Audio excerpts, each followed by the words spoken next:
All right, good Monday afternoon. I'm Storm Track 8 meteorologist Ryan Morse. Just recapping the major system, which was Hurricane Helene. We are days after the storm system has hit. It made landfall last Thursday, late Thursday night in Florida's Big Bend region. But the impacts were well inland. I just want to start with I-40, and this is coming from North Carolina Aviation. Many roads were just washed out in the mountainous terrain in western parts of North Carolina and then South Carolina. You can see part of the road washed out on this camera. We'll dive more into some of the damage here. Overall, again, devastation, catastrophic flooding, not only from the rainfall, but rivers, streams, all overflowing just because of the moisture brought in from this storm system. US 70 near Silver Creek, North Carolina. You can see multiple feet of water from this storm system being pictured here. So our thoughts and prayers are with some of these people as they're trying to recover from this storm system heading into this week. Even days after the storm system is hit, we have the impacts and power outages are still ongoing.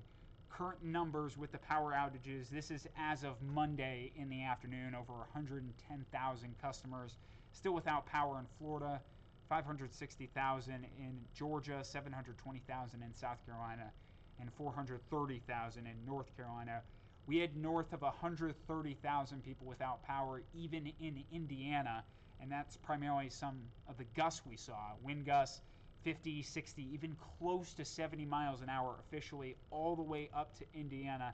This storm's forward movement just allowed those wind gusts and rainfall numbers to survive well inland. And this is going to be an impactful system talked about in the record books.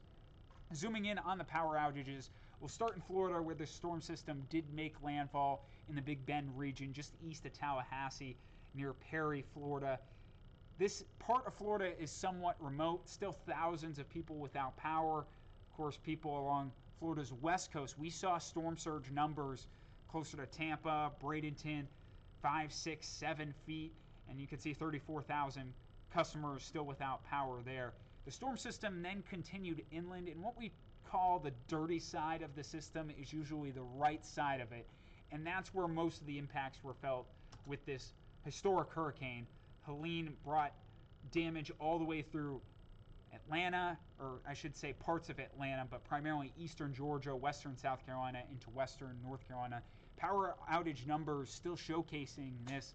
Augusta, many areas across the country may be familiar with Augusta National, the Masters tournament. 66,000 people still without power. Saw some photos of Augusta National and multiple trees down. Recovery efforts ongoing there. But western South Carolina and western North Carolina are the biggest impacts from this storm system as it was going further north against the mountainous terrain that enhanced the rainfall numbers. 140,000 people without power near Greenville. And then western North Carolina, as I was touching, one of those counties has 92,000 people without power as of Monday afternoon. 7-day rainfall numbers. Not all the rainfall from this storm system had to do with Helene. We actually had a front ahead of it, but that brought in multiple inches as well, combined with Helene's moisture. In western parts of North Carolina, 15 to 20 inches with our rainfall estimates. In western parts of South Carolina, over 15 inches, and then a good swath of 5 to 10 inches lasting through Georgia. Near the landfall point in Tallahassee, we had a foot of rain, and that rainfall in southern part of Indiana, we had multiple inches of rain even survive here. So this system was a rainmaker. It was just a very large storm system. I believe we had estimates. We were trying to comb through the wind field with this storm system as it was getting close to landfall, and the wind field was just hundreds and hundreds of miles wide, so it's no shocker how big this storm system and the impacts from it as it made its way inland.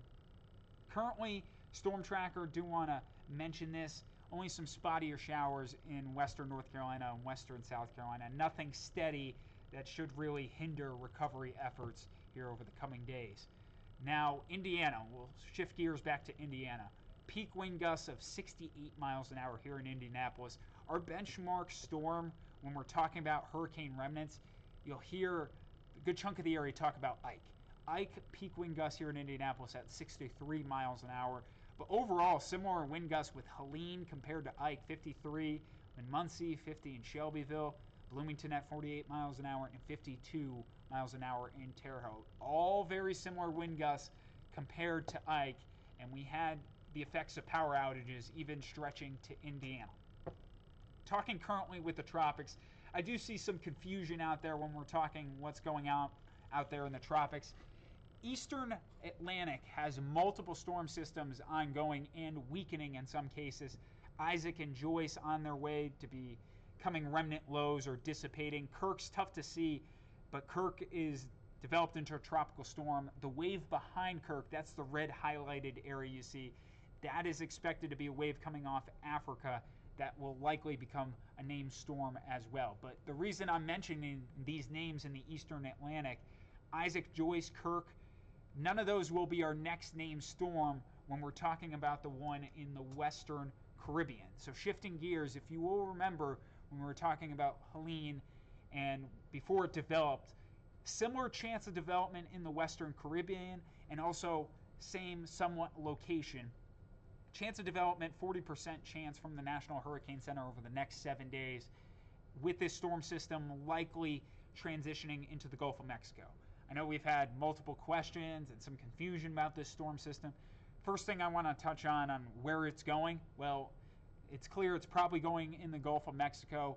From there, until we get a developed low pressure center, we can't really distinguish exactly where the storm system is going to go until we get that distinguished center. So I'd stay tuned on that. The other thing to touch on with this storm system is our models were going nuts with Helene before Helene formed, even forming it into a major hurricane as it was getting in the Gulf of Mexico. Not currently seeing that with our weather models right now with this storm system. If it does become the L name, it would be Leslie, and I believe Martin is the M name in case that area in the eastern part of the Atlantic develops first. Either way, our models are not going as crazy with this storm system, but it still could become a tropical storm or a weekend hurricane. Only time will tell as we go later on into this week. Nonetheless, it does have a medium chance of development, only a disorganized area of thunderstorms right now. We'll have more coming on throughout the week on this storm system as we get closer to it developing, but for now, just something to keep an eye on as it enters the Gulf of Mexico eventually. But the model's not as crazy with how it develops. Still to watch through the coming days. We'll have a video later this week on this storm system as it starts to get its act together overall. But for now, I think that's it. That's all I'm going to leave it at. I know I've been doing these newer YouTube videos where we dive into more depth, try to get a couple more minutes. Usually when we're on air talking about some of these storm systems, we usually only have roughly 3 minutes. So I thought this one was worth talking about the recovery efforts and damage a little bit longer, just because there's so much to cover with this storm system and what happened with Hurricane Helene. The name will likely be retired from the National Hurricane Center at the end of the year, considering the impacts.